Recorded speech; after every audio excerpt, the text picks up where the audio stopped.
नमस्कार प्यारे दोस्त, मैं राहुल पालीवाल आप सभी का स्वागत करता हूं आपके अपने परिवार रोजगार विद अंकित में। उम्मीद है आप सभी स्वस्थ मस्त और बहुत अच्छे होंगे। तो चलिए प्यारे दोस्त, इस क्लास को शुरू करते हैं बिना किसी देरी के साथ में। और आज का जो टॉपिक आपका होने वाला है वो बेसिकली किस पर बेस्ड होने वाला है? तो दोस्त याद रखिएगा, आज का जो आपका टॉपिक बेस्ड होने वाला है वो होगा, है ना, कि भैया मैटर, सॉरी, मैटर तो हो गया था, कंपाउंड एंड मिक्सचर।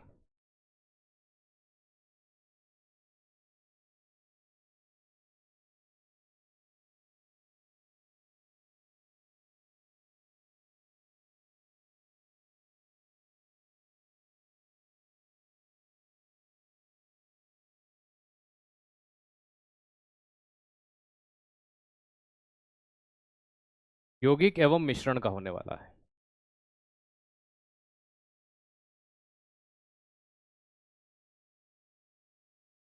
कैसे हैं आप सब? जल्दी से बताइए, क्या AWTP वाले बच्चों को क्लास शो हो रही है? जल्दी से पहले मुझे ये भी बता दीजिए। ठीक है, आपकी AWTP वाले बच्चों को जो क्लासेस मिली थी क्या वो अपलोड हो चुकी हैं? ठीक है, पुरानी जो क्लासेस थी वो शो होने लग गई हैं। एक डाउट था आपका जेन्युइनली कि सर AWTPO में हमें क्लास नहीं दिख रही है। और AWTP वाले बच्चे जो सिलेबस को लेकर के थे, आप मेरी दूसरे नंबर की क्लास जरूर देखिएगा। ठीक है, कौन से नंबर की? सेकंड नंबर की क्लास जरूर देखिएगा दोस्त, आपको प्रॉपरली आवा मिल जाएगी कि सिलेबस क्या है, और मैंने पूरा डिस्कशन वहां पर कर दिया था। चलिए, बहुत बढ़िया।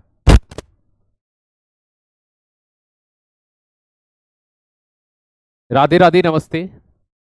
बेटा शो हो रही है, मैं आपको दिखाता हूँ खोल करके। ठीक है, अब आज आपने शायद देखी नहीं होगी, मैंने अभी जस्ट आपकी क्लास लेने से पहले ही उसको ओपन किया था। ये देखिए। ठीक है, ये AWTPO यकीन बेश लिखा हुआ है। ठीक है, मैं इसको व्यू कोर्स ओपन कर रहा हूँ। ये सबसे लास्ट में देखिए यहाँ पर। ठीक है, ये दिख रही है, ये दोनों क्लास मैटर वाली अपलोड है यहाँ पर। और इसके पहले वाली भी आपकी दो क्लास, चार क्लास हुई है टोटल अपलोड है। ठीक है, और ये लाइव में भी आप देखेंगे तो अभी केमिस्ट्री की आपको लाइव भी शो हो रही है ना? तो आपने शायद आज नहीं देखा होगा, नहीं तो बिल्कुल कंटिन्यूअसली शो हो रही है। तो इस बात को आप ध्यान रखना कि आपको बिल्कुल शो हो रही है। हाँ, चलो बहुत बढ़िया, थैंक यू। आइए दोस्त, शुरुआत करते हैं। सबसे पहले हम बात करेंगे कंपाउंड के बारे में। किसके बारे में पढ़ने वाले हैं दोस्त? कंपाउंड के बारे में पढ़ने वाले हैं। यौगिक क्या होता है, कंपाउंड क्या होता है। देखो, घबराना नहीं। सबसे पहली चीज, मन मस्तिष्क में अगर ये चल रही हो कि सर हमने आज से पहले साइंस नहीं पढ़ा है 11 12th में, ये डर मन में से निकाल देना। अगर मेरे साथ केमिस्ट्री पढ़ना चाहते हो तो ये भूल जाओ कि 11 12th में आपने क्या पढ़ रखा है। भूल जाओ ये। ठीक है, इस बात को अपने मन मस्तिष्क में से निकाल दो दोस्त कि आपने पहले क्या पढ़ रखा है। ये बात अगर आपके मन मस्तिष्क में से निकल जाएगी तो आप थोड़ा सा इजीएस्ट तरीके से सरलतम रूप में समझ पाएंगे। चलो दोस्त, बहुत बढ़िया। ठीक है, चलिए, है ना, डीप पढ़ाई है बेटा, डीप ही पढ़ेंगे, अभी तो शुरुआत ही करी है। मुझे एक बात बताओ, पदार्थ की पांच अवस्था होती है, डीप में और कितनी बढ़ा दूं मैं? अपने मन मर्जी से तो बढ़ा नहीं सकता ना। पांच होती है तो पांच ही पढ़ेंगे और उनके ही वेरिएंट पढ़ेंगे। तो आप डीप का मतलब क्या समझते हैं? डीप आपके लिए क्या होता है ना? भाई हमारे लिए डीप का मतलब ये होता है कि वे कॉन्सेप्चुअल चीजें पढ़ना जिनसे हमारा एग्जाम पॉइंट ऑफ व्यू में काम हो जाए। डीप का मतलब ये नहीं कि इतनी मोटी एक किताब बना देना केमिस्ट्री का 4 या 8 नंबर के लिए। ये काम नहीं होता। आओ बेटा, है ना, हम पे छोड़ दो कि डीप कित कैसा होता है, वो हमें अच्छे से पता है। ठीक है, आप अपना काम करिए कि कैसे पढ़ते हैं, कैसे रिवीजन करते हैं, वो आपका काम है। आइएगा दोस्त, देखो दोस्त, जब भी अगर हम कंपाउंड के बारे में पढ़ते हैं तो दो या दो से अधिक तत्वों का ये क्या होता है, अनुपात, निश्चित अनुपात में मिलने से बनते हैं। तो दो या दो से अधिक तत्वों के निश्चित अनुपात में मिलने से क्या बनते हैं? यौगिक बनते हैं। दो या दो से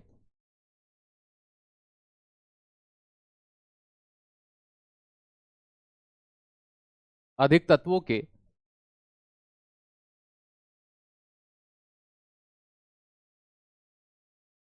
निश्चित अनुपात में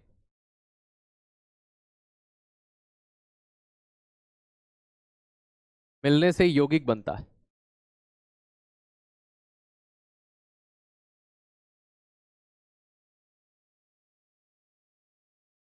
टू और more than two compound, sorry, two और मोर देन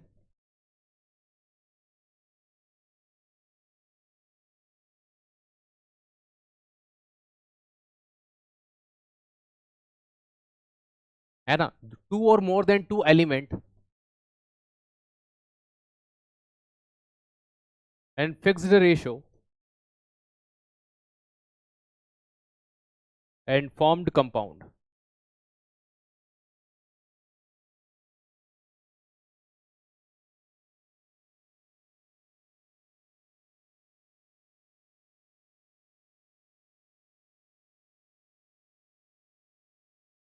फॉर्म्ड कंपाउंड, देखो, दो या दो से अधिक तत्व जब आपस में एक निश्चित अनुपात में मिलते हैं, दो या दो से अधिक तत्व जब एक निश्चित अनुपात में मिलते हैं, दोस्त याद रखिएगा, है ना, ये नया चैप्टर है बेटा, ये न्यू चैप्टर है आपका, ठीक है, ये नया चैप्टर है। हेडिंग देखा करो ना जब आपकी क्लास शुरू होती है, ठीक है, ये नया चैप्टर है, ठीक है। पहला चैप्टर हमने पढ़ा था भौतिक और रासायनिक परिवर्तन, दूसरा हमने पढ़ा दोस्त याद रखिएगा, ठीक है, दूसरा हमने क्या पढ़ा था, दूसरा हमने पढ़ा था दोस्त पदार्थ की अवस्था, स्टेट ऑफ मैटर, और तीसरा दोस्त याद रखिएगा न्यू चैप्टर हम पढ़ रहे हैं। ओके, चलिए, अब भाई हमने यहां पर शुरू किया, दो या दो से अधिक तत्व जब एक निश्चित अनुपात में मिलते हैं, टू और मोर देन टू एलिमेंट्स, ठीक है, इन फिक्स्ड रेशियो, है ना, दे आर फॉर्म्ड कंपाउंड। जब दो या दो से अधिक तत्व एक निश्चित अनुपात में मिलते हैं तो दोस्त याद रखिएगा, प्रीवियस ईयर क्वेश्चन इस टॉपिक के भी हो जाने दो, उसके 4-5 ही मिलेंगे, इसलिए ज्यादा क्वेश्चन नहीं थे, इसलिए मैं लेकर नहीं आया हूं। दो टॉपिक ये और वो वाला हो जाएंगे, तो उनके लगभग 20-25 प्रश्न होंगे, तो मैं करने में भी मजा आएगा, तो इसलिए मैं उन प्रश्नों को लेकर नहीं आया हूं, क्योंकि उसके प्रश्न इतने ज्यादा बनेंगे नहीं, मुश्किल से 7-8 प्रश्न मिल रहे थे, तो 7-8 में मजा नहीं आता, कम से कम 15 प्रश्न होने चाहिए कराने के लिए, है ना। तो दोस्त 15 से 20 प्रश्न हम इन दोनों टॉपिक के मिला के करेंगे, घबराइए मत आप, ठीक है। अब बात करते हैं, दो या दो से अधिक तत्वों के निश्चित अनुपात में मिलने से कंपाउंड या यौगिक बनता है। अब जैसे मैं आपको एक एग्जांपल देता हूं, आप कभी भी, जैसे कि मान लीजिए यहां पर आपने H2O को देखा, पानी को देखा कि हाँ सर, अब इसमें एक एलिमेंट आपका कौन सा हो गया, एक एलिमेंट हाइड्रोजन हो गया, एक एलिमेंट ऑक्सीजन हो गया, एक एलिमेंट आपका क्या हो गया, ऑक्सीजन हो गया, एक एलिमेंट आपका हाइड्रोजन हो गया। अब ये हाइड्रोजन और ऑक्सीजन के एक निश्चित अनुपात में मिलने से बना है। आप दुनिया के किसी भी कोने में चले जाएं, आपको 2 मॉलिक्यूल हाइड्रोजन के चाहिएंगे और एक ऑक्सीजन का चाहिएगा पानी बनाने के लिए, कि हाँ सर। तो ये जो चीज आप यहां पर देख रहे हैं ना, ये बताती है कि एक निश्चित अनुपात में मिलने से ये बनते हैं। ये बात समझ में आई, इनका एक निश्चित अनुपात होता है, जैसे कि इनके द्रव्यमान का भी एक निश्चित अनुपात हो सकता है। यहां देखो, जैसे हाइड्रोजन को 1H1 लिखा जाता है और ऑक्सीजन को 8 और 16 लिखा जाता है, कि सर इनमें से ये 16 क्या है और 1 क्या है। ये जो नीचे यहां पर दिखाई दे रहा है, ये आपके परमाणु क्रमांक है,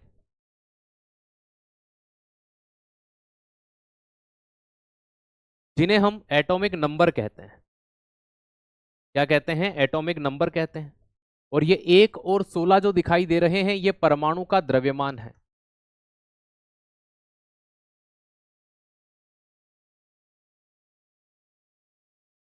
ये एटॉमिक मास है, तो ये परमाणु द्रव्यमान अर्थात एटॉमिक मास है ना दोस्त, याद रखिएगा। तो इस तरह से अगर इन तत्वों को देखा जाए, तो दो तत्व भाई कम से कम दो होते हैं, जैसे कि H2O हो गया, CO2 हो गया, ठीक है, HCl हो गया, ये सब कंपाउंड है जिनके फॉर्मूले होते हैं। तो दो या दो से अधिक तत्व जब आपस में मिलते हैं, तो जैसे यहाँ हाइड्रोजन और ऑक्सीजन के द्रव्यमान का अनुपात क्या होगा, हाइड्रोजन के एक अणु का द्रव्यमान एक, दो का कितना हो जाएगा, कि सर 2, और ऑक्सीजन का कितना हो जाएगा, 16। क्या मैं इसे 1:8 लिख सकता हूं, कि हाँ सर लिख सकते हो। तो इस दुनिया के किसी भी कोने में आप चले जाओ, अगर आपको पानी बनाना है, तो आपको उसके अणुओं का जो द्रव्यमान लेना पड़ेगा, वो 1:8 में लेना पड़ेगा। कहने का तात्पर्य यह है कि एक निश्चित अनुपात के बिना आप कंपाउंड को नहीं बना सकते। इस दुनिया के किसी भी कोने में आप चले जाएं, तो दोस्त याद रखिएगा, आपको वहां पर इनका एक फिक्स रेशियो लेना पड़ेगा। एग्जाम्पल लिखना, बिल्कुल 100% लिखना है, ठीक है। AWTPO के लिए लेना है, हाँ बिल्कुल लेना है। आप दूसरे नंबर की क्लास देखिएगा बेटा AWTPO के लिए, उसमें मैंने डिस्कस किया है पूरा डिटेल के आपको क्या पढ़ना है क्या नहीं पढ़ना है, ठीक है। तो आप यहां पर ये क्लास कंटिन्यूअसली AWTPO के लिए भी लेंगे। चलिए, कंबाइंड पीडीएफ, बेटा मैंने पढ़ाते हुए 5 लेक्चर हुए, कंबाइंड पीडीएफ अभी थोड़ी मिलेगी। चलिए, हम बात कर रहे हैं कंपाउंड के बारे में। जब मेरा सिलेबस कंप्लीट हो जाएगा तब मैं आपको, है ना, याद रखिएगा, कंबाइंड पीडीएफ दूंगा, उसके पहले नहीं। अब हम यहां पर यौगिक की बात करते हैं, कंपाउंड की बात करते हैं, यौगिक की बात करते हैं। देखो, हमने एक पॉइंट पढ़ा कि दो या दो से अधिक तत्व मिलते हैं। अब यहां पर दूसरा बिंदु देखिएगा, इनमें दूसरा पॉइंट क्या कहता है, दूसरा पॉइंट कहता है कि भैया जो भी कंपाउंड होते हैं ना, उनका फॉर्मूला होता है।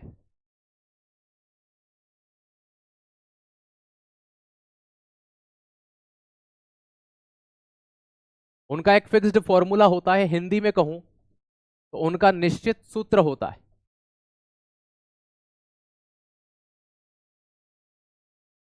एक निश्चित सूत्र होता है। जैसे कि फॉर द एग्जांपल, उदाहरण के लिए समझिएगा, कंपाउंड का अपना क्या होता है, फॉर्मूला होता है। उदाहरण के लिए जैसे आपसे कोई कहे कि जल का सूत्र क्या है, वाटर का सूत्र क्या है, तो भाई आप दुनिया के किसी भी कोने में चले जाएं, अगर मैं आपसे कहता हूं बताइए ग्लूकोज का फॉर्मूला क्या है, ठीक है, ग्लूकोज का फॉर्मूला क्या है, तो दुनिया के किसी भी कोने में चले जाएं, इनका एक निश्चित सूत्र होता है, एक फॉर्मूला होता है। जैसे कि मैं आपसे कहता हूं कार्बन डाइऑक्साइड का फॉर्मूला क्या होगा,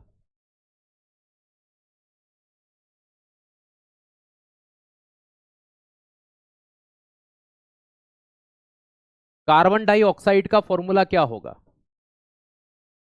है ना। तो ये इन सबके फॉर्मूले हैं। जैसे मैं आपसे कहता हूं कि सोडियम क्लोराइड का फॉर्मूला क्या होगा, जिसे आप नमक कहते हैं या सॉल्ट कहते हैं, इनके फॉर्मूले क्या होंगे।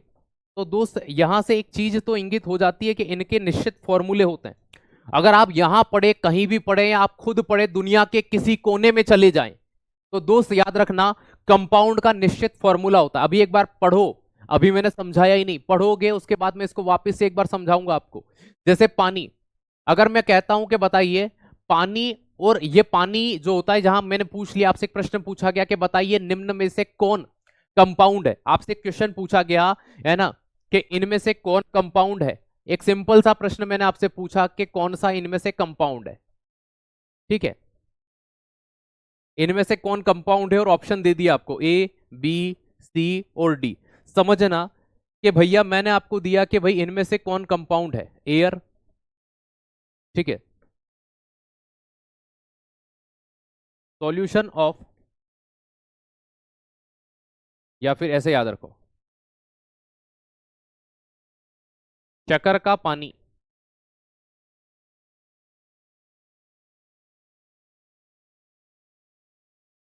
नमक का पानी, ठीक है। और इसकी जगह पर मैं आपको यहां पे एक चीज और लिख सकता हूं, ठीक है, हवा हो गई, शक्कर का पानी, नन ऑफ दिस, या फिर नन ऑफ मत लिखो, अमोनिया लिख लो।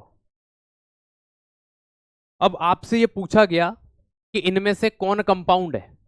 अब मुझे एक बात बताओ, कभी भी आपने क्या सुना है कि शक्कर का जो पानी होता है, शुगर का जो सॉल्यूशन होता है, एक्वाटिक सॉल्यूशन, शक्कर का पानी, शक्कर प्लस जो शुगर होती है उसको पानी में घोला जाए, इसका कोई फॉर्मूला नहीं होता। पानी का फॉर्मूला होता है, शुगर के पानी का नहीं होता।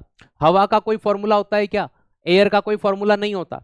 नमक का फॉर्मूला होता है बेटा, नमक के पानी का नहीं। मैंने नमक का फॉर्मूला बोला है, जो NaCl होता है वो नमक का होता है, पानी का H2O होता है। नमक के पानी का इन दोनों को मिला के हम नहीं लिख सकते, तो नमक के पानी का भी कोई फॉर्मूला नहीं होगा, सॉल्ट वाटर का भी कोई फॉर्मूला नहीं होगा। लेकिन दोस्त याद रखना अमोनिया का फॉर्मूला होता है। अमोनिया को आप क्या लिखते हैं, NH3 लिखते हैं। तो कंपाउंड इनमें से कौन हो गया, इस तरह से एग्जाम में प्रश्न दिखे जाते हैं। मैंने क्या कहा था, इनका एक फिक्स्ड फॉर्मूला होता है, निश्चित सूत्र होता है। तो जिसका फॉर्मूला होगा वो कंपाउंड होगा, जिसका फॉर्मूला हुआ वो क्या हो गया, कंपाउंड हुआ। तो दोस्त सरलतम रूप में, साधारण रूप में आप चीज समझे, जैसे ग्लूकोज का फॉर्मूला क्या होता है, C6H12O6। आप पूरी दुनिया के किसी भी कोने में चले जाएं, ग्लूकोज का फॉर्मूला आपको यही मिलेगा। CO2 कार्बन डाइऑक्साइड का फॉर्मूला आपको यही मिलेगा। मतलब जो यौगिक होते हैं उनके फॉर्मूले होते हैं, और वो एक फिक्स्ड रेशियो में होते हैं। मतलब कि अगर आप दुनिया के किसी और कोने में चले जाएं तो वो आपको कार्बन डाइऑक्साइड का फॉर्मूला ये नहीं बता सकते। क्यों नहीं बता सकते, क्योंकि यौगिक एक निश्चित अनुपात में मिलने से बनते हैं। अगर भारत में कार्बन डाइऑक्साइड का फॉर्मूला ये है, तो 196 देश जहां साइंस पढ़ी जाती है वहां पर भी कार्बन डाइऑक्साइड का फॉर्मूला यही होगा, क्योंकि कार्बन और ऑक्सीजन 2 और 1 के अनुपात में अगर एलिमेंट की बात करें तो मिलते हैं और बनते हैं। तो मैंने अभी तक आपको 2 ही पॉइंट पढ़ाए। पहला पढ़ाया कि 2 या 2 से अधिक तत्व जब आपस में मिलते हैं, जैसे कि ऑक्सीजन और हाइड्रोजन 2 तत्व मिले, तो इन्होंने क्या बनाया, एक कंपाउंड बनाया।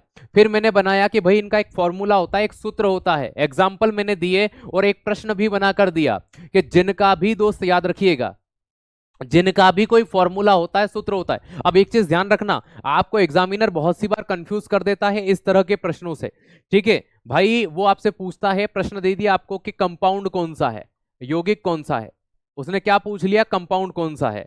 अब वो आपको ऑप्शन दे रहा है ए, बी, सी और डी। आप कंफ्यूज हो गए कि सर आपने तो बोला था फॉर्मूला होगा, ठीक है, उसने आपको इस तरह से है ना यहां पर इन चीजों को दे रहा है। अब देखना, हीलियम हो गया, नाइट्रोजन हो गया, और उसने यहां पर आपको लिख दिया CH4 और नीचे लिख दिया वापस से दोस्त याद रखिएगा हाइड्रोजन।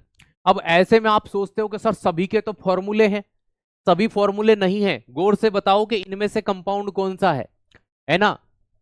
अनुपात समझ नहीं आया बेटा, समझाते हैं अनुपात, अनुपात समझाते हैं हम आपको, 2 मिनट रुकिएगा, 2 मिनट रुको समझा देते हैं, अनुपात समझा देंगे। ये समझो पहले, इनमें से कौन सा है पहले ये बताओ मुझे।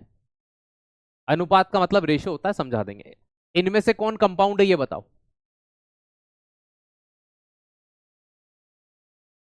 सी है, बहुत बढ़िया। क्या राइट आंसर हो जाएगा, ऑप्शन नंबर सी, ये आपका आंसर हो गया। बेटा ये जो आपको यहां दिख रहा था ना कि हीलियम, नाइट्रोजन और हाइड्रोजन, ये सबके सब सिंबल हैं, संकेत हैं। ये हाइड्रोजन को संकेत करता है, ये नाइट्रोजन को करता है, ये हीलियम को, ये फॉर्मूले नहीं है। तो ये इस तरह के प्रश्न भी आपके एग्जाम में देखे जाते हैं, है ना। अब जिन बच्चों को रेशो समझ में नहीं आया वो ये समझो। बेटा मुझे एक सिंपल सी बात समझाओ, ठीक है, मुझे एक सिंपल सी बात समझाओ। मैं अगले पॉइंट पे तभी बढ़ता हूं, मैं उदाहरण देता हूं आपको, एक एग्जांपल देता हूं। जिन बच्चों को ये समझ में आया निश्चित अनुपात क्या होता है, मुझे एक बात बताओ कि अगर आपको पानी बनाना है, ठीक है, तो पानी के द्रव्यमान दो तरह से हो सकते हैं। एक तो तत्व का अनुपात हो सकता है, तत्व का अनुपात,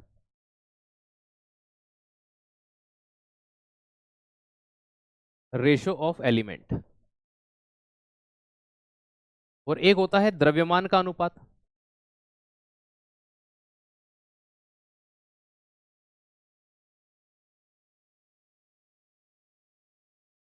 रेशो ऑफ मास। अच्छा मुझे एक सिंपल सी एक साधारण सी बात बताओ आप लोग, ठीक है, जैसे मान लीजिए मुझे शक्कर का पानी बनाना है, ठीक है, क्या बनाना है, शक्कर का पानी। मुझे शक्कर और पानी किस अनुपात में लेना चाहिए, मुझे शक्कर का पानी बनाना है बताइए, तो मैं किस अनुपात में लूं, द्रव्यमान। अरे बेटा थोड़ा सब्र तो करो, मैंने एक वर्ड लिखा नहीं, द्रव्यमान क्या होता है। मैंने आपको एक चीज शुरुआत में बताई है कि अगर मैं आपको कोई चीज पढ़ा रहा हूं, ये टॉपिक खत्म हो जाए और आपका डाउट बचे तो मुझे बताना। मैं कोई वर्ड लिखता नहीं हूं ये क्या होता है, बेटा मैं उस चीज को ही तो समझाऊंगा अभी, थोड़ी सब्र तो रखो। इस तरह से आप कभी कोई जीवन में चीज नहीं सीख पाओगे। मैंने 2 वर्ड लिखे हैं, उन वर्ड को मैंने एक्सप्लेन भी नहीं किया ये क्या होते हैं, भाई वो समझाने के लिए ही तो लिखे हैं, थोड़ा सा सब्र रखा करें। आपने अंदर इस भावना को उत्पन्न करें कि जब तक कोई टॉपिक पूरा नहीं होता है हम अपने डाउट को एक एक पॉइंट को एक पेज पर लिखेंगे। अगर हमारे डाउट वो क्लास से क्लियर हो जाते हैं तो ठीक, नहीं तो हम वो सर से पूछेंगे। इस चीज को अपने अंदर उत्पन्न करिए तो आप चीजों को अच्छे से सीख और समझ पाएंगे। अब देखो दोस्त, अगर मैं इन तत्वों के अनुपात, तत्व इसमें कौन सा है, हाइड्रोजन और ऑक्सीजन, मैं देखता हूं कि हाइड्रोजन कितनी बार आया कि सर 2 बार, और ऑक्सीजन कितनी बार आया कि सर 1 बार। तो अगर इन तत्वों के अनुपात, मतलब मैं इस दुनिया के किसी भी कोने में जाऊं और मुझे पानी बनाना है तो मुझे हाइड्रोजन के 2 अणु लेने पड़ेंगे और ऑक्सीजन का 1 अणु, ये तत्व का अनुपात हो गया। अगर आप पीरियोडिक टेबल को देखते हैं, जैसे आप कितने किलो के हैं, आप कितने किलो के, 50 किलो के, तो वो आपका क्या हो गया कि सर द्रव्यमान हो गया। क्या हो गया, द्रव्यमान हो गया कि हाँ सर। तो द्रव्यमान का मतलब होता है वो कितने बार। हाइड्रोजन का द्रव्यमान कितना होता है, हाइड्रोजन का द्रव्यमान 1 होता है, ठीक है, कितना होता है, 1 होता है, ये दोस्त ध्यान रखना। और ऑक्सीजन का द्रव्यमान कितना होता है, 16, ये 1 अणु का द्रव्यमान है। कितने अणु का, जैसे 1 किलो नमक लेने जाते हो तो 1 किलो की थैली दे देगा। अब तुम्हें 2 किलो की चाहिए तो वो 1-1 किलो की 2 दे सकता है क्या, कि सर बिल्कुल दे सकता है। अगर 2 किलो का पैकिंग नहीं हुआ तो 1-1 किलो की 2 थैली दे सकता है क्या, सर दे सकता है। यहाँ हाइड्रोजन के कितने अणु आए हैं कि सर 2 अणु आए, 1 अणु का द्रव्यमान कितना होता है कि 1 होता है, तो 2 का कितना हो जाएगा कि 2 हो जाएगा। तो यहाँ पर हाइड्रोजन और ऑक्सीजन का जो द्रव्यमान आएगा वो 2। ऑक्सीजन कितनी बार आया कि सर 1 बार। एक ऑक्सीजन के अणु का द्रव्यमान कितना होता है, 16 होता है। जैसे आपका भी होता है ना कुछ किलो में वेट, वैसे इनका भी होता है। तो ये हो गया 16। अब क्या ये 2 और 16 कट सकते हैं आपस में, हाँ सर कट सकते हैं, 2 एकम 2 और 8 दूना 16, तो 1:8 जो आ गया वो क्या आ गया, इनके द्रव्यमान का अनुपात आ गया हाइड्रोजन और ऑक्सीजन के। आई बात समझ में। तो ये एक निश्चित अनुपात में होते हैं। अब जैसे शक्कर का पानी बनाना है तो कोई फिक्स नहीं है, कोई बच्चा बोल रहा है सर 2 चम्मच ले लो, कोई बोल रहा है 1 किलो ले लो, कोई 2 किलो ले लो। तो बेटा शक्कर के पानी का बनाने का जैसे कोई अनुपात फिक्स नहीं है, तो जहां रेशो, ऑब्वियसली बात है रेशो फिक्स नहीं था, तो रेशो फिक्स नहीं है मतलब कि ये मिश्रण होते हैं। जहां रेशो फिक्स होता है वो कंपाउंड होते हैं। आई बात समझ में, उम्मीद है अब एग्जांपल समझ में आ गया होगा। तीसरा सबसे मेन बिंदु सुनिएगा। तो अभी मैंने आपको 2 पॉइंट पढ़ाए, है ना, इसको मैंने एक्सप्लेन कर दिया, इसको मैं वापस से वहीं छोड़ देता हूं उसके ऊपर, ताकि आपको समझ में आ गया होगा। अब हम तीसरे बिंदु की ओर चलते हैं।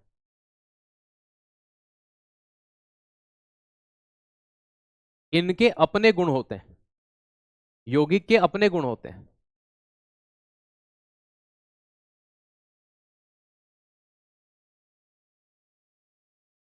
They have own property.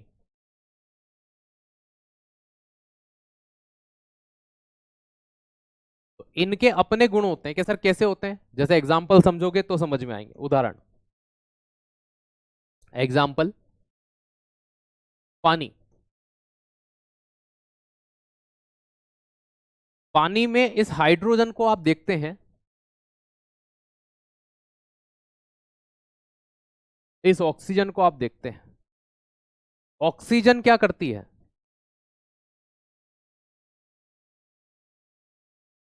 आग लगाने में सहायक है।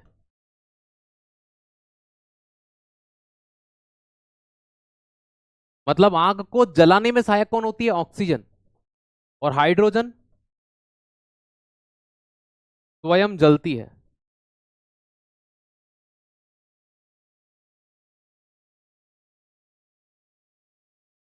ये फ्लेमेबल है। Help to burning. तो किसी चीज को बर्न करने में, जलाने में कौन सहायक होती है? ऑक्सीजन। देखो, अब यहां देखना, मैंने आपसे क्या कहा, इसके अपने गुण होते हैं। इनमें से कंपाउंड कौन है भाई? हाइड्रोजन और ऑक्सीजन तो एलिमेंट है, हाइड्रोजन भी तत्व है, ऑक्सीजन भी तत्व है, लेकिन H2O जो है ये एक कंपाउंड है, एक यौगिक है। अब यहां देखो गौर से, ये भैया आग बुझाता है। पानी क्या करता है? आग को बुझाता है। अगर इन दोनों के गुण इसमें आते, इन दोनों के गुण इसमें आते, तो भैया इसको तो एक विस्फोटक पदार्थ बनना चाहिए था। जैसे कि ये जलाने में सहायक है, ये जलती है, और इन दोनों का मिश्रण तो भाई साहब तबाही होना चाहिए था। ये ठीक वैसी चीज हो गई कि दो डाकुओं के घर कौन पैदा हो गया? संत पैदा हो गया। ठीक है भैया, मम्मी जो थी वो भी डाकू, पिताजी भी डाकू, और जो दोनों डाकू थे इनके घर एक संत पैदा हो गया। मतलब ना इसके लक्षण आए ना इसके लक्षण आए। दे हैव ओन प्रॉपर्टी, इसके अपने गुण है भैया अलग से। ठीक है, नहीं आया समझ में तो बेटा फिर मैं कुछ नहीं कर सकता, मुझे माफ करो। अगर इतनी बेसिक सी चीज समझ में नहीं है कि ऑक्सीजन जलाती है, अगर आपने ये अभी तक नहीं पढ़ा है, आप 12th पास आउट हैं, ठीक है, आपको ये नहीं पता कि हाइड्रोजन जलती है, जबकि ये मैं ऑलरेडी कल की क्लास में पढ़ा चुका था, मतलब फ्राइडे वाली में। और अगर ये नहीं जानते हैं कि ऑक्सीजन जलाने में सहायक है, हाइड्रोजन जल है ना, खुद जलती है, और पानी आग बुझाता है, अगर आपको ये भी नहीं पता है, तो दोस्त बुरा मत मानना। आप एक काम करिए, आप 3rd 4th क्लास में एडमिशन ले लीजिए, क्योंकि आजकल 3rd 4th क्लास का जो स्टैंडर्ड है ना, वहीं से ये पढ़ाना शुरू कर देते हैं। ठीक है, चलिए, ठीक है। तो भाई साहब, जो आपका नाम है मन्नू, आप 3rd 4th में एडमिशन ले लीजिए। रेशो समझ नहीं आया? तुमने गणित में रेशो पढ़ा है कि नहीं पढ़ा है? रेशो क्या होता है? तुम्हें रेशो आता है कि नहीं आता है? गणित आती है तुम्हें थोड़ी बहुत? तुम कैसे करोगे वो कार्य कार्य और समय वाले जो प्रश्न होते हैं कि इतने दिन में ये काम होते हैं, इतने दिन में ये काम होते हैं, रेशो कैसे करोगे? रेशो का मतलब क्या होता है? अनुपात होता है। एक आदमी के पास 100 रुपए हैं और मेरे पास 50 रुपए हैं, बताओ किस अनुपात में पैसे हैं हमारे पास? तो भाई साहब ये कट गया यहाँ से यहाँ, ये 2 अनुपात 1 में पैसा है हमारे पास, ये रेशो होता है। और कैसे समझाए? तुम्हें नहीं समझ में आ रहा तो तुम रेशो याद मत करो, तुम डायरेक्ट याद रख लो कि ये 8 और 1 के अनुपात में पानी होता है। सिंपल सी बात। ठीक है, बेसिक सा कॉन्सेप्ट है। अगर ये भी चीजें समझ नहीं आ रही तो आप सोचिए कि हम किस तरह गर्दिश में हैं, किस तरह हमारी स्थिति है। आपको ये भी चीज अगर समझनी है कि पानी आग बुझाता है, आप खुद सोचिए आप कहां पर हैं। अगर आपको ये चीज समझ नहीं आ रही तो आप खुद सोचिए। ठीक है, चलिए आइएगा।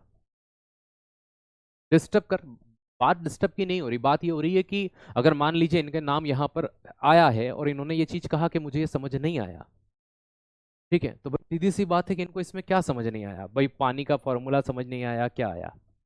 ठीक है, तो या तो ये डिस्टर्ब कर रहे हैं, तो ये अपने आप के भविष्य के से खिलवाड़ कर रहे हैं, हमारे साथ नहीं कर रहे। हमें तो क्या दिक्कत है? जो 25 क्लास में होना था, 30 में होना था, 40 में होना था, वो 60 में होगा। ठीक है,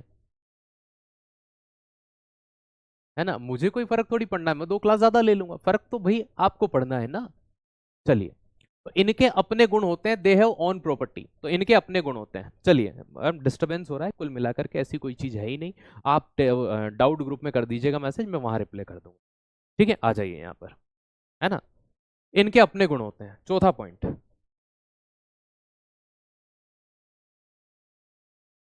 यौगिक को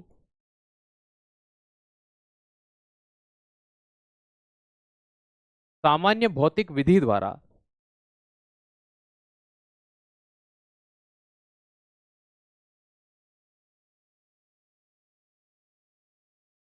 अलग नहीं कर सकते।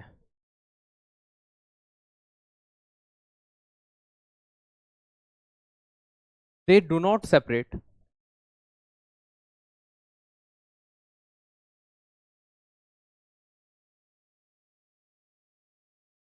Separate by any physical method. ये सर भौतिक विधि मतलब, भौतिक विधियों के द्वारा आप कंपाउंड को अलग नहीं कर सकते। जैसे पानी है,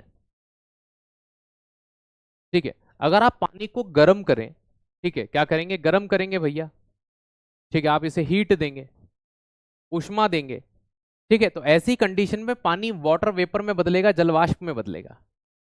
अगर आप ये सोच रहे हैं, ठीक है, ये वाली घटना होगी, है ना, जो पानी होगा वो गैस में कन्वर्ट होगा। लेकिन आप ये सोचे कि मैं अगर इसे गर्म करूंगा, मैं इसे गर्म करूंगा पानी को, ठीक है, मैं इसे हीट या उष्मा दूंगा, ठीक है, ये एक फिजिकल मेथड हो गई, गर्म कर दिया पानी को हमने, तो ये हाइड्रोजन गैस में अलग हो जाएगा या ये ऑक्सीजन गैस में अलग हो जाएगा, तो ये चीज कभी भी पॉसिबल नहीं है। आप नॉर्मली इन्हें गर्म करके, ठंडा करके, किसी भी भौतिक विधि के द्वारा, किसी भी भौतिक विधि के द्वारा आप इन्हें क्या नहीं कर सकते, अलग नहीं कर सकते। ठीक है, तो ये चीज ध्यान रखना। ठीक है, तो इन्हें भौतिक विधियों द्वारा अलग नहीं कर सकते। जैसे कि आपके घर में नमक होगा, NaCl बोलते हैं जिसको, आप उस NaCl को लीजिए, ठीक है, आप उस नमक को गर्म करिए, वो नमक तब भी बरकरार रहेगा। आप उस पानी को डिजोल्व कर लीजिए, उस नमक को पानी में घोल लीजिए, उसे ठंडा कर लीजिए, आप इनमें से कोई भी कंडीशन को जब अपनाते हैं, तो दोस्त याद रखिएगा NaCl कभी भी अलग नहीं होता, है ना। अगर ये भौतिक विधि द्वारा अलग होता तो सोचो क्या होता। अगर मान लीजिए आपके गर्म या ठंडा करने पर ये NaCl टूटता, तो भैया ये Na अलग हो जाता और Cl अलग हो जाता। अब देखो कि क्या भयंकर बवंडर होता अगर ये नॉर्मली गर्म या ठंडा करने पर इन भौतिक विधियों के द्वारा, है ना, नॉर्मली जो आपने पढ़ा ना, वाष्पीकरण होना, हिमांक होना, है ना, ये गलनांक, संघनन, ऊर्ध्वपातन, ये आपकी जितनी भी मेथड्स मैंने 6 पढ़ाई थी, उन्हें फिजिकल मेथड कहते हैं, भौतिक परिवर्तन मैंने आपको पढ़ा रखी है जस्ट इसके पहले वाली क्लास में। तो ये मत बोलना कि ये भौतिक विधियां क्या होती हैं, आपको मैंने पहले वाली क्लास में इनको करवा दिया है। 6 मेथड मैंने आपको पढ़ाई थी। मैं आपको वापस से नाम गिना देता हूँ। हिमांक मतलब पानी से बर्फ का जमना, जिसे आप क्या कहते हैं, फ्रीजिंग कहते हैं। एक मैंने आपको पढ़ाई थी बॉइलिंग मतलब गलनांक का, ठीक है। एक बच्चा है कसाना करके, बार बार 150 कॉपी पेस्ट कर दिए हैं, समझ नहीं आ रहा बेटा, क्या समझ नहीं आया, कमेंट बताओ क्या समझ नहीं आया। ठीक है, इनका नंबर निकालो, वो मोबाइल नंबर और डिटेल्स निकालो इनकी, इनसे कांटेक्ट करने का बोलो टीम को। ठीक है, इनका वापस रिटर्न करवाओ कोर्स को। चलो, हाँ, बोल बेटा, जवाब दो।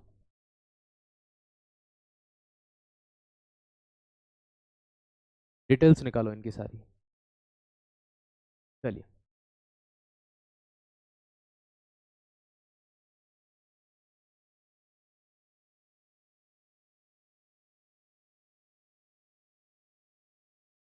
बोलना बेटा, अब क्यों कमेंट बंद कर दिया।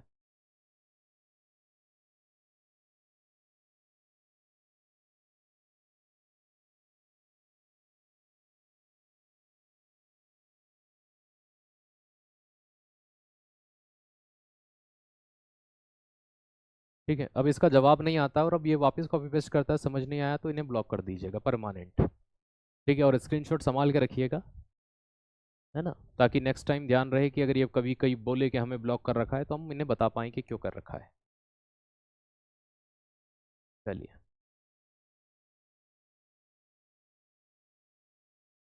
बेटा रेशो में क्या समझ नहीं आया, पहले बता तो सही कि क्या समझ नहीं आया। सर रेशो, है ना। तो बेटा कभी कभी क्या होता है कि पिताजी समझ में नहीं आते, पिताजी में क्या समझ में नहीं आया, पिताजी समझ में नहीं आया तो बदल थोड़ी सकते पिताजी को। सुनना मेरी बात, आप बोल रहे हो सर रेशो समझ नहीं आया, अब रेशो जैसे कि कल को आप बोल दोगे सर पिताजी समझ में नहीं आया, तो पिताजी दूसरे थोड़ी ला सकता हूँ। पिताजी में क्या समझ नहीं आया बेटा, कमी बताओ, तो हो सकता है हम तुम्हारे पिताजी की कमी सुधार दें। लेकिन नहीं, पिताजी समझ में नहीं आया तो तुम्हारे पिताजी कहाँ से बदलूंगा मैं। आई बात समझ में। तुम्हारे पिताजी कहाँ से बदलूंगा, आप ये चाह रहे हो पिताजी बदल दिए जाए। तो बेटा रेशो में क्या समझ में नहीं आया, क्या समझ नहीं आया, ये कमेंट करो आप, बताओ। है ना। अब जाने दो इसको, नहीं पढ़ना। अब बताओ रेशो में क्या समझ नहीं आया।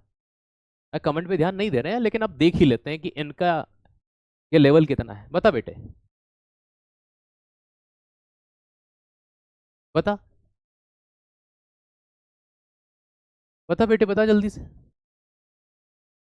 क्या समझ नहीं आया भाई, हमें भी तो पता चले रेशियो में क्या समझ में। मैंने बोला द्रव्यमान ये होता है, तो संख्या को तो रखना पड़ेगा ना।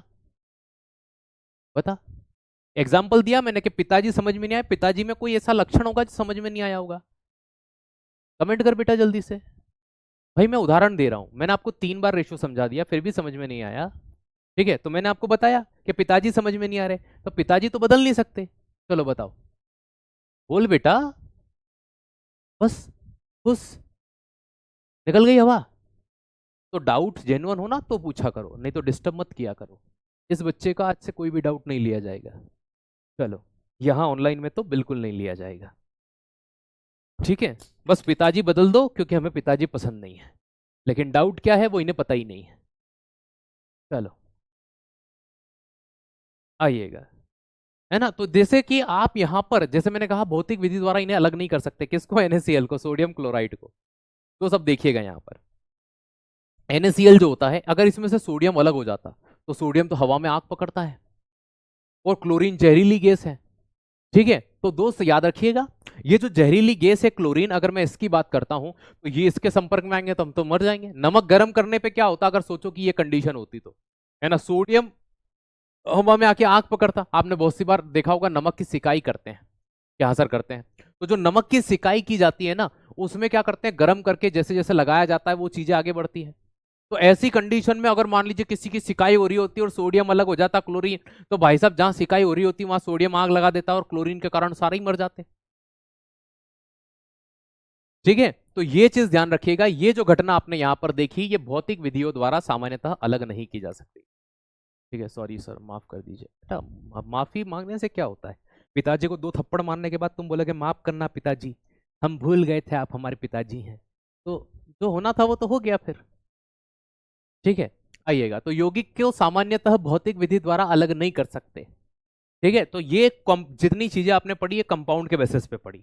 अब जैसे कि मैं यहाँ पे कोई फॉर्मूला लिख दिया, मैंने आपको C6H12O6 लिख दिया।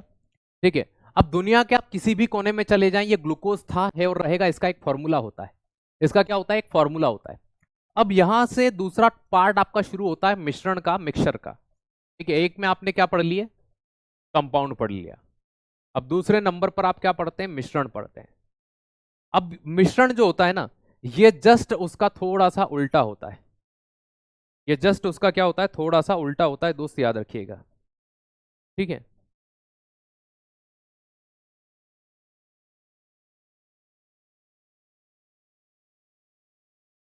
अब मिश्रण में क्या होता है भाई, मिश्रण की अगर बात की जाए, मिक्सचर की अगर बात की जाए, ठीक है, यहां देखना पहला बिंदु, इनका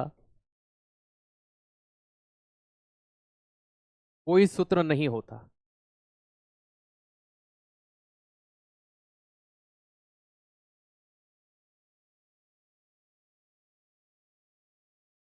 no formula of any compound, किसी भी कंपाउंड का कोई भी फॉर्मूला नहीं होता। सॉरी, मिक्सचर, ये होता है क्लास डिस्टर्ब करने का नतीजा, हम खुद माइंड कहीं और ले जाते हैं। इनका कोई सूत्र नहीं होता।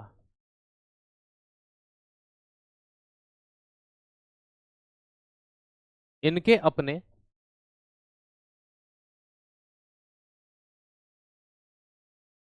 गुण नहीं होते।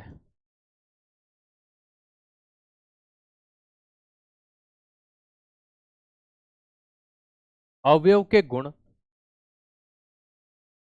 इनमें आते हैं।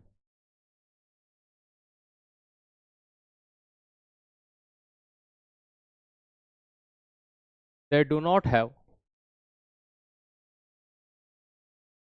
On property.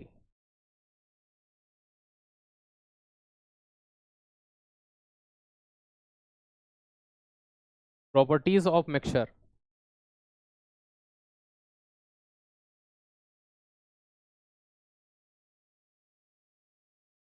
डिपेंड ऑन, ठीक है। देखो, जैसे मैं आपको एग्जांपल देता हूँ कि किस पे डिपेंड कर सकते हैं। जैसे मैं आपको उदाहरण दे रहा हूँ, यहाँ पर समझना।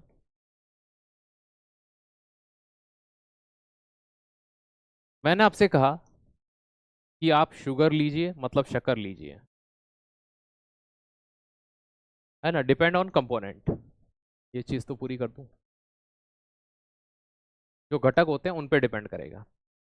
अगर मैं इसको पानी में मिला रहा हूं, ठीक है, अगर मैंने सॉल्ट लिया, मैंने लवण लिया, और मैंने इसको पानी में मिलाया, तो यहां पर जो बनेगा वो शक्कर का पानी बनेगा।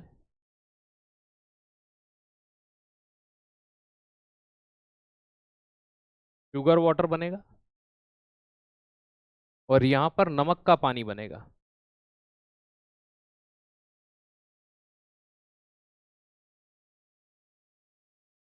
सॉल्टी वाटर बनेगा। अब देखो, शक्कर कैसी होती है ना, याद रखिएगा, शक्कर कैसी होती है कि सर मीठी होती है। शक्कर कैसी होती है कि सर मीठी होती है। अब शक्कर का पानी भी कैसा होगा कि सर वो भी मीठा होगा। शक्कर का पानी भी कैसा होगा, मीठा होगा। बात समझ में आई। अगर शक्कर की जगह नमक डालता तो नमक कैसा होता है कि सर सॉल्टी, सीधी सी बात है, सॉल्ट से क्या बनेगा, सॉल्टी बनेगा। तो नमक का पानी भी कैसा होगा, सॉल्टी होगा। अगर नमक डाल रहे हैं तो खारा बन रहा है, शक्कर डाल रहे हैं तो मीठा बन रहा है। मतलब ये डिपेंड किस पे कर रहा है, जो कंपोनेंट्स या जो अवयव आप इसमें मिला रहे हैं। तो ना तो कोई शक्कर के पानी का फॉर्मूला है, ना कोई आपका किसका फॉर्मूला है, नमक के पानी का। तो दे हैव नो, है ना, याद रखिएगा, इनका कोई फॉर्मूला नहीं होता, है ना, इनका कोई सूत्र नहीं होता, कोई फॉर्मूला नहीं होता, इनके अपने गुण नहीं होते, they have no own properties, इनका कोई रेशो भी नहीं होता, इनका कोई अनुपात भी नहीं होता। ठीक है। तो भैया तीसरी चीज ध्यान रखना कि इनमें अनुपात नहीं होता, किसी भी अनुपात में मिला लो।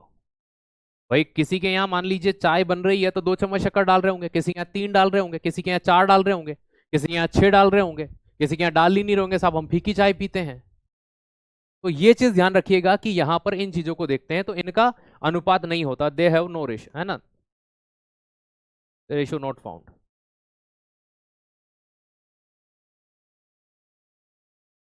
इन मिक्सचर, तो इनका कोई अनुपात भी नहीं होता, इनका कोई रेशो भी इस तरह से यहां देखने को नहीं मिलता है। इस बात को ध्यान रखिएगा। ये हमने किस में पढ़ा, है ना, ये चीज ध्यान रखिएगा, ये हमने मिक्सचर में पढ़ा। चलो,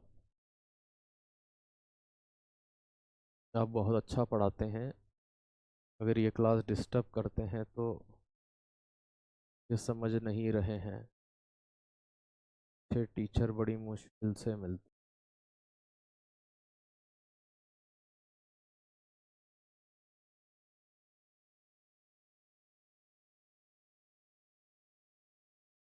ओके,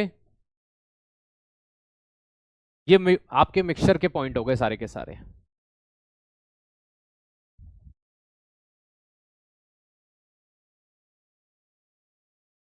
ठीक है।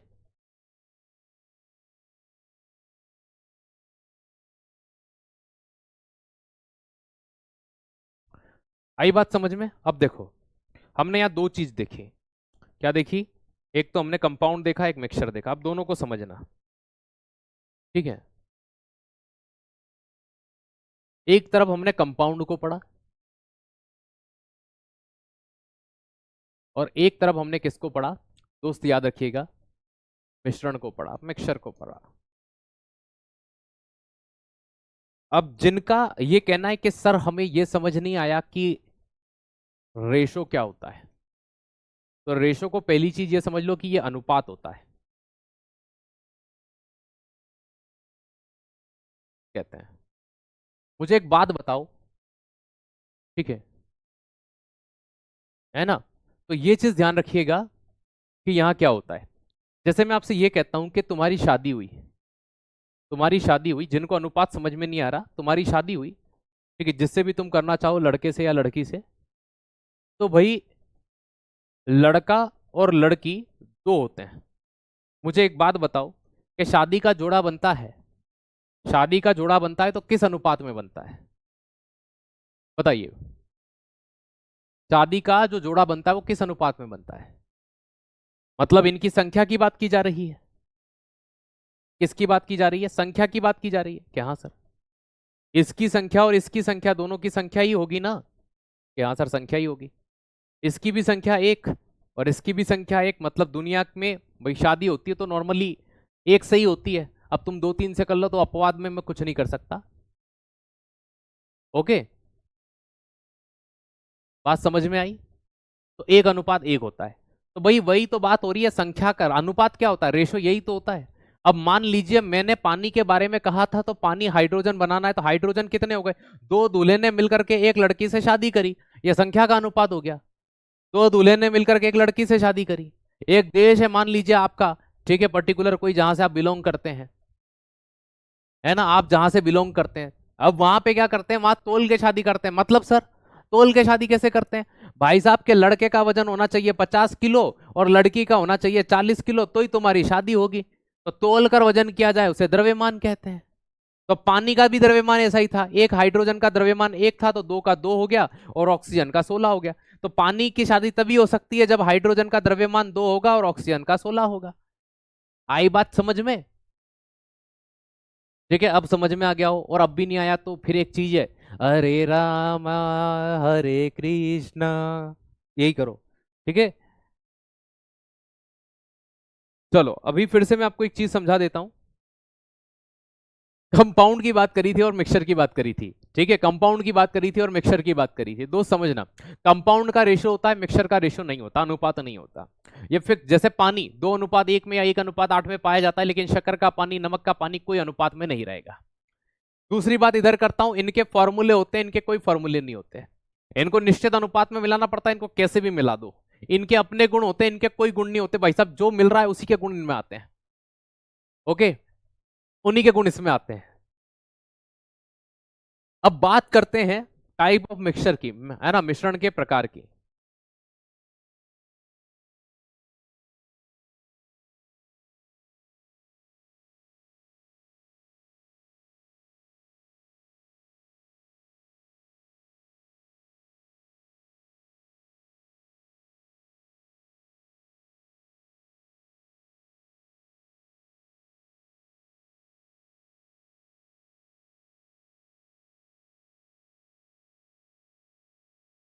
टाइप ऑफ मिक्सचर, ठीक है, टाइप ऑफ मिक्सचर या मिश्रण के प्रकार की बात करते हैं। सर मिश्रण का प्रकार कैसा होता है? दो प्रकार का होता है। देखो मैं आपको एक बात बताता हूं। जैसे मान लीजिए मेरे पास ये पानी की बोतल है, इस पानी की बोतल में मैंने चीनी घोल रखी है, क्या आप चीनी कौन सी और पानी कौन सा बता पाओगे? ठीक है, मैंने आपको दो मिश्रण दिए हैं, दो मिक्सचर दिए हैं, ठीक है, चलो तीन ले लो आप, हटाओ।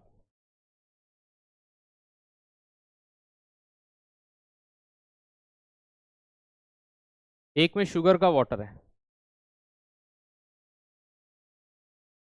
ठीक है, और एक में है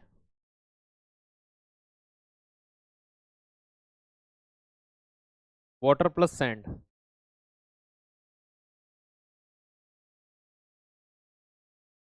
पानी के साथ में बालू,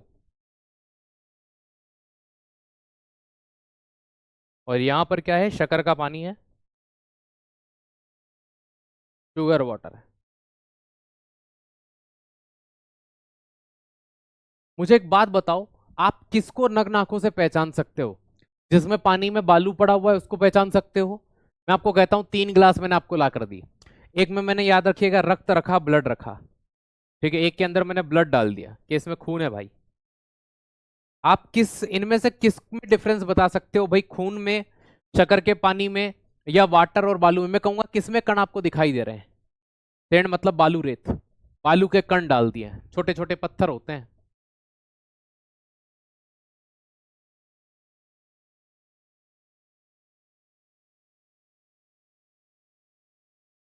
तो भाई आप इनमें से किस में अंतर कर पाओगे, किस में डायरेक्टली डिफरेंस कर पाते हो, बताओ इनमें से। इनमें से पहले नंबर वाले में अंतर कर पाओगे, शक्कर का पानी घुल गया उसमें, कि शक्कर कौन सी है, पानी कौन सा है। खून में आप नग्न आंखों से बता सकते हो कि आरबीसी कौन सी, डब्ल्यूबीसी, नाना पाटेकर बन सकते हो। ये हिंदू का खून, ये मुसलमान का खून, इसमें अंतर बता। अरे भाई साहब, ब्लड टेस्ट करने पे भी पता चलेगा ना। चलो बहुत बढ़िया। मतलब तुम्हें नग्न आंखों से सिर्फ इसमें अंतर नजर आया, बात समझ में आ गई। तो जहां पर, दोस्त याद रखिएगा, अब रक्त जो है, इसको देखने के लिए, इसमें डिफरेंस करने के लिए माइक्रोस्कोप का अध्ययन लेना पड़ेगा। माइक्रोस्कोप से जब ब्लड को देखा जाएगा तो इसमें दिखाई दे जाएगा, अच्छा आरबीसी, डब्ल्यूबीसी, प्लेटलेट्स, बात समझ में आई। तो इसके लिए हमें माइक्रोस्कोप, माइक्रोस्कोप में यहां तो और डिफरेंस होगा ही नहीं। तो मिश्रण जो होते हैं इनके कितने प्रकार होते हैं, दो प्रकार होते हैं। कितने प्रकार होते हैं, दो प्रकार होते हैं। एक होते हैं होमोजीनस, जो देखने पे एक समान लगता है, अंतर कर ही नहीं सकते। ठीक है, दो प्रकार होते हैं इसके, तो टू टाइप होते हैं।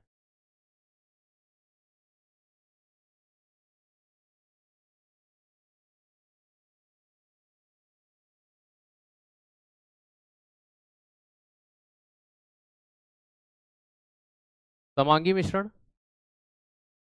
और एक होता है विषमांगी मिश्रण।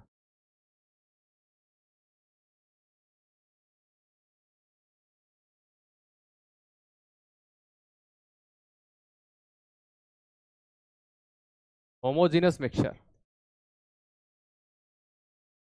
और विषमांगी को बोलते हैं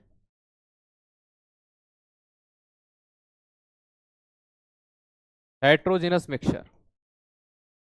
विषमांगी का मतलब वो होता है, ये बालू रेत वाला था जिसमें डिफरेंशिएशन हम कर पा रहे थे। होमोजीनस मतलब जिसमें हम अंतर ही नहीं कर पाए, है ना, याद रखिएगा। तो हम जिसमें डिफरेंस नहीं कर पाते उसे क्या कहते हैं, होमोजीनस। तो नंबर एक आपका होमोजीनस था, और नंबर दो पर आपका हेट्रोजीनस था। आइए नंबर एक से पढ़ते हैं।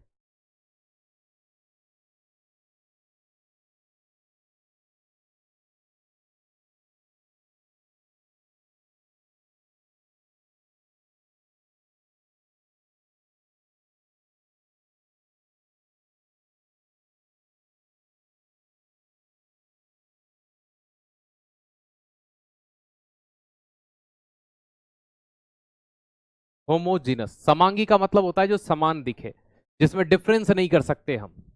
दो या दो से अधिक पदार्थों का ऐसा मिश्रण जिसमें प्रत्येक भाग एक समान होता है, जिसमें हम अंतर नहीं कर सकते, उसे समांगी मिश्रण कहते हैं।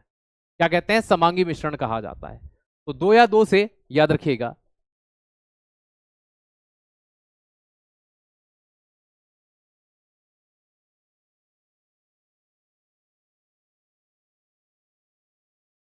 अधिक पदार्थों का ऐसा मिश्रण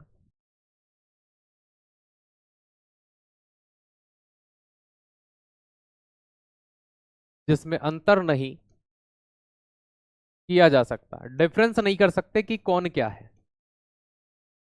ठीक है, मैं आपको एग्जांपल देता हूं। दो ऐसी चीजें आपको एक साथ खड़ी कर दे, जैसे चिंकी मिंकी, चिंकी कौन सी, मिंकी कौन सी, तुम नहीं बता सकते। तो चिंकी मिंकी होती है ना, उनको खड़ा कर दो। जैसे पानी और शक्कर जो है वो आपस में कभी मिल जाए तो पता नहीं चलेगा पानी कौन सा है और शक्कर कौन सा है। ठीक उसी तरह से चिंकी मिंकी को एक साथ खड़ा कर देते हैं तो चिंकी मिंकी आपकी क्या हो गई, समांगी मिश्रण हो गई। क्या हो गई, समांगी मिश्रण। तो टू और more than two substance mixture uniform it's homogeneous, है ना, याद रखिएगा, या नॉन एज होमोजेनस मिक्सचर। तो टू और मोर देन टू सब्सटेंस, है ना, याद रखिएगा, uniform mixture.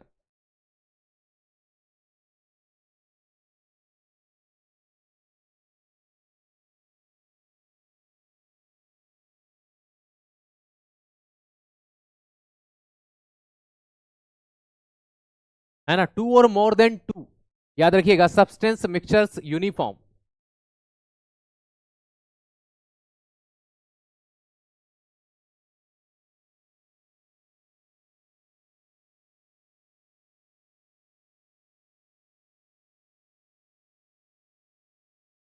It's called homogeneous mixture.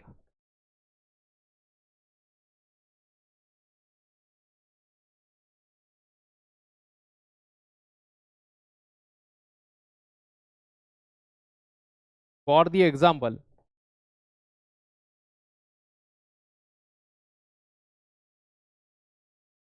Sugar water, शक्कर का पानी।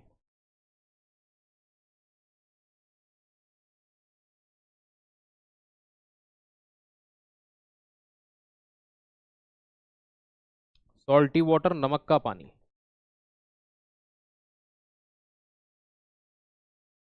आप यहां पर अंतर नहीं कर सकते। ठीक है। उम्मीद करता हूं यहां तक चीजें आपको समझ में आई होगी। कल आपकी क्लास नहीं होगी, परसों आपकी क्लास होगी, क्योंकि मुझे एक आवश्यक कार्य से जाना है। आज शाम को ही निकलूंगा। तो अब कल आपकी क्लास नहीं होगी, ये क्लास इसके आगे परसों होगी। हम परसों से हेट्रोजीनस से पढ़ेंगे, विषमांगी से पढ़ेंगे। उम्मीद है ये सेशन आपको पसंद आया होगा। Thank you so much. जय हिंद, जय भारत, धन्यवाद। है ना। और डाउट हो तो ही पूछा करो, ये फालतू में है ना कि बस मैं अपनी चीज को साबित करना चाहता हूँ, मेरा नाम ले लिया जाए। भाई इस क्लास में नाम पढ़ा, ठीक है, तुम्हें दुख होगा तो अगर तुम्हारा नाम होगा। ठीक है, हम चाहते हैं हम आपका नाम ले, लेकिन अच्छे तरीके से ले। ठीक है। किया क्या है, कहाँ है, समझ नहीं आया। किया तो मैंने समझाया ही नहीं कुछ। ठीक है। Thank you so much.